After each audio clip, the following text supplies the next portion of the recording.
Yaxşımsıra kichik do'stlar, sizlar kepinakni yozib olamsizlar. Undaqda biz birga kepinakning naqshini aytaylikmi?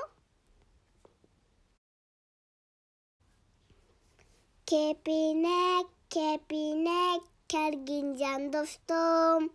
Bu güzel bahçamda pervaz qilib yasat. Shu qo'yib gullarga ayni taydayim. Sen qongan gullarga bo'lsin baq ovoz.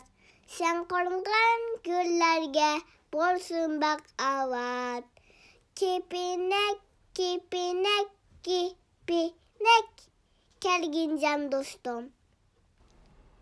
Qandaq kichik do'stlar, bu naqshni yozib ko'rdinglarmi? Undaqda bugun misada qo'shtiraylik.